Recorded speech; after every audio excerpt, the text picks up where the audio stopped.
नमस्कार, मैं आपके साथ अंजना और आप देख रहे हैं आरपीएस समाचार। आइए शुरुआत करते हैं आज की खास खबर से। क्या सचमुच तीर्थों का राजा है प्रयागराज? ब्रह्मा जी का संशय हुआ ऐसे दूर। पुराणों में एक कथा मिलती है जिसमें कहा गया है कि ब्रह्मा जी ने सृष्टि की रचना के बाद एक यज्ञ करने का निश्चय किया। यज्ञ के लिए सबसे पवित्र स्थान की खोज में उन्होंने पूरी पृथ्वी को देखा। तभी उनके मन में संशय था कि कौन सा स्थान सबसे श्रेष्ठ है। संपूर्ण सृष्टि का भ्रमण करने के दौरान उन्हें प्रयागराज का क्षेत्र दिखाई पड़ा, जहां 3 नदियों गंगा, यमुना और सरस्वती का संगम था। सृष्टि का प्रथम यज्ञ करने से पहले उन्होंने अपने मन को संशय को दूर करने के लिए शेषनाग जी से पूछा कि क्या वाकई प्रयागराज सर्वश्रेष्ठ तीर्थ है और क्या ये तीर्थों का राजा कहलाने का अधिकारी है। ब्रह्मा जी के संशय के निवारणार्थ शेषनाग जी ने कहा, हे ब्रह्मदेव, तुला तौलने के काम में आती है। धर्म निर्णय में सबके लिए तुला प्रमाण कही गई है। इस कारण जो तुला द्वारा नापा तौला गया हो वह सर्वश्रेष्ठ होगा और उसकी सत्यता में किसी को संदेह नहीं रहेगा। तुला से सब संदेह दूर होते हैं।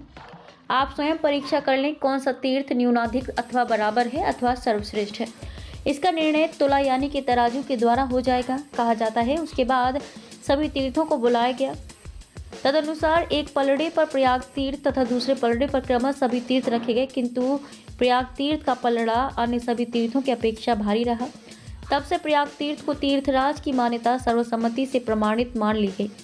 निर्णय हो जाने के बाद इस स्थान की पवित्रता और सकारात्मक ऊर्जा को महसूस कर ब्रह्मा जी ने यहीं पर यज्ञ का आयोजन किया। यज्ञ के दौरान देवताओं ने इस स्थान को तीर्थराज के रूप में स्वीकार किया और इसकी महिमा का बखान किया। तीर्थराज प्रयाग के नामकरण के संबंध में मुख्यतः पुराणों और गौणतः अन्यान्य ग्रंथों में उल्लेख देखने को मिलते हैं। प्रयाग शब्द की व्युत्पत्ति के संबंध में अनेक प्रकार के विवरण प्राप्त होते हैं। पुराणों तथा अन्यान्य विषयों के विभिन्न ग्रंथों में भी त्रिस्थली प्रयाग, काशी और गया का व्यापक धार्मिक महत्व प्रतिपादित है। इस त्रिस्थली में प्रयाग की अपनी पृथक महत्ता एवं विशेषता है, जिसके कारण इसे कुंभ नगरी भी कहा जाता है। खबरों में अब तक के लिए बस इतना ही। फिर हो गई आपसे मुलाकात कुछ ऐसी बड़ी खबरों के साथ। तब तक के लिए नमस्कार और देखते रहिए आरपीएस समाचार।